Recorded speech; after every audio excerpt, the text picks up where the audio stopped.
Okay, so here's the situation. I've been best friends with Emily for over 10 years.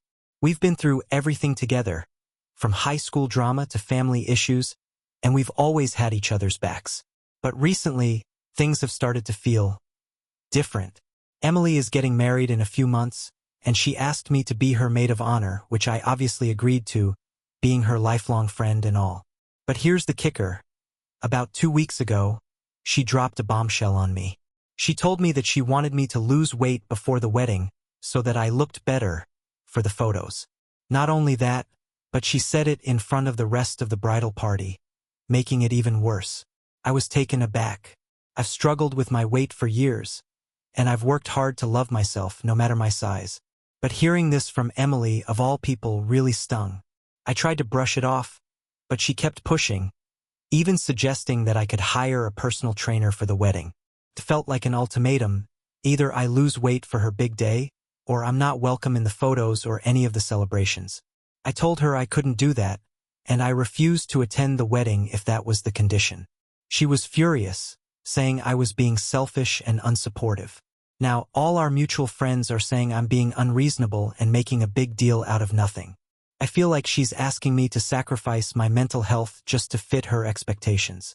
So, AITA for refusing to attend my best friend's wedding because of her hurtful request? I've been best friends with Emily since we were kids. We've always been through everything together. The awkward teenage years, family drama, breakups, and all the usual stuff that bonds two people in a friendship. So when Emily asked me to be her maid of honor for her wedding, it was a no-brainer. I was beyond excited for her, until something happened that completely shattered everything. It all started at a brunch she hosted to talk about wedding details. The atmosphere was light and fun, and everything seemed perfect. We were sipping mimosas, flipping through bridal magazines, and laughing about old memories. Then, as we were discussing the bridesmaid dresses, Emily dropped the bombshell. "You know, you really should consider losing a few pounds before the wedding," she said casually, as if she was talking about picking out flowers or something. "It would help you fit into the dress better and, look your best for the photos. You wouldn't want to ruin the vibe of the wedding." I froze. My stomach dropped, and I felt my face flush with a mixture of anger and embarrassment. I've always struggled with my weight, and I've worked hard to accept myself the way I am. So hearing this from my best friend, someone who knew everything about me, was like a slap in the face. But I didn't know how to react. Instead of confronting her, I just smiled awkwardly, hoping it was a joke. But it wasn't. That night, I couldn't stop thinking about what Emily said. I kept replaying it in my head, feeling a mixture of hurt and confusion. Was this really something she thought I needed to hear? Was I not good enough for her wedding as I was? The next day, I texted her, trying to brush it off as if it hadn't bothered me. I told myself maybe I was overreacting, maybe she didn't mean it the way it sounded. But the more I thought about it, the more I realized I was just trying to rationalize her words. No one else in the bridal party had been asked to lose weight. Why was I the only one being singled out? I talked to my mom about it, and she was equally shocked. She told me to be honest with Emily and tell her how hurtful the comment was. But I couldn't bring myself to do it. Emily was my best friend. I didn't want to ruin things, but at the same time, I couldn't let it go. A few days later, I received a text from Emily that left me speechless. "I've been thinking," it read, "if you're serious about being in my wedding, you should really think about hiring a personal trainer. It'll help you shed those extra pounds before the big day, and I think you'll look amazing." The words felt like a knife in my chest. I was in shock. This wasn't just a one-time comment anymore. It was an ongoing request.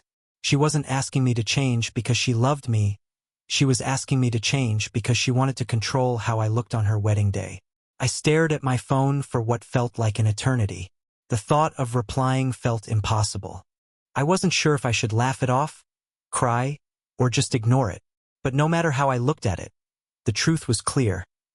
Emily wasn't just my best friend. She was also someone who was trying to mold me into her vision of perfection. And it hurt. I didn't respond to the text. Instead, I bottled up everything inside until it became too much. Every time I thought about Emily's words, I felt like I was suffocating. I tried to keep busy with work and life, but nothing could shake the growing resentment I felt toward her. I didn't want to lose my best friend, but I also didn't want to lose myself in the process. The breaking point came a week later when Emily called to finalize some wedding details. She asked if I had started working on my fitness plan, and that's when I couldn't take it anymore. I blurted out, "Emily, I can't do this." She sounded confused. "What do you mean? We're talking about your role as maid of honor. You want to look your best, don't you?" I shook my head, though I knew she couldn't see me. "I don't think I should be forced to lose weight just to fit in with your idea of what's perfect. I've worked hard to love myself the way I am. And frankly, I don't think I should have to change for your wedding." The silence on the other end of the line was deafening. Then she spoke, her voice sharp and defensive. "You're being selfish," she snapped. "This is my wedding, and I'm just trying to make everything perfect. Why can't you understand that?" I felt the sting of her words, but I stood firm. "I understand perfectly, Emily, but this isn't about your wedding. This is about me feeling like I'm not good enough unless I change for you." The next few days were a blur. I received a flood of texts and messages from Emily, all telling me I was overreacting, that I was ruining her big day. She even sent me pictures of the bridal party, telling me how important it was for everyone to look their best in the photos. The more she sent, the more I felt like I was drowning. Our friends began taking sides. Some agreed with Emily, saying I was being dramatic and that she only wanted the best for me. Others told me I had every right to stand my ground. But no matter what anyone said, I knew deep down that this wasn't just about weight. It was about respect and boundaries. One evening, I was sitting at home, scrolling through my phone when I saw a post from Emily on social media. She had posted a picture of the bridal party with a caption that read, "So excited for my girls to look amazing on my big day.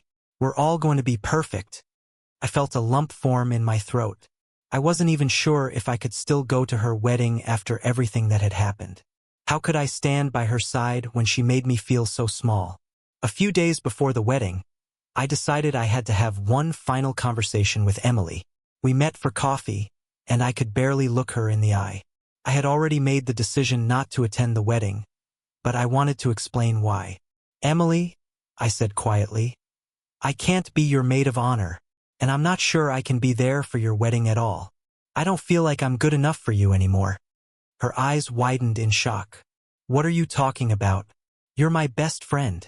I thought you were going to be there for me no matter what." "I thought I was too," I replied, my voice breaking.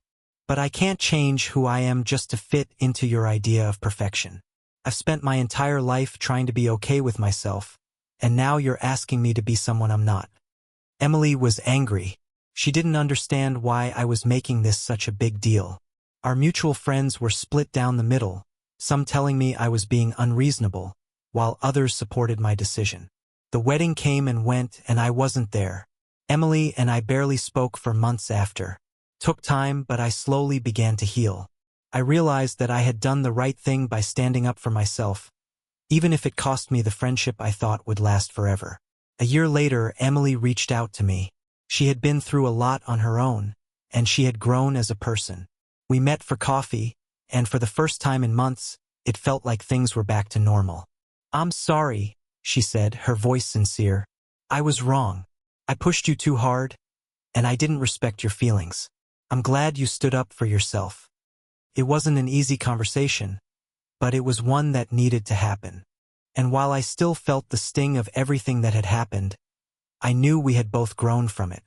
After making the decision to not attend Emily's wedding, I could feel a rift growing between us. Not only in our friendship, but also in how I viewed myself. I often got lost in my thoughts. Was I doing the right thing? Shouldn't I just put everything aside for her big day? But at the same time, I couldn't lose myself in the process. The moment I told Emily I wouldn't be her maid of honor felt like a turning point. She started accusing me, and her words were full of disappointment. "You ruined everything. You don't understand how important this is. This isn't just a wedding, it's my future." Her words still echo in my mind. I never imagined our friendship would get this complicated. After that conversation, we stopped talking. It was just silence. I noticed how our circle of friends started splitting. Some sided with me while others said I was being too sensitive. But for me, it wasn't just about weight or diets. It was about feeling like I wasn't good enough for myself anymore. Months went by, and I started rebuilding my life. I focused on myself, on my own goals and hobbies. I tried working out not to please anyone, but because I wanted to feel strong and healthy. But every time I looked in the mirror, I still felt the shadow of the past. The emotional pain from being rejected was like a heavy burden.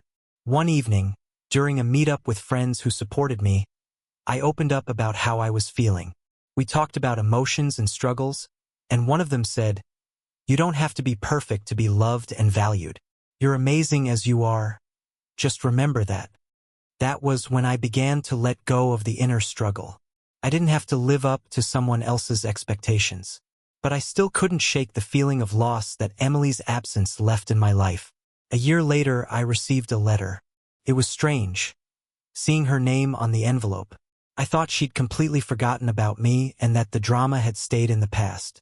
"Hi, I know it's been a while, and a lot has happened, but I want to talk to you. I realize I was wrong, and I'm really sorry.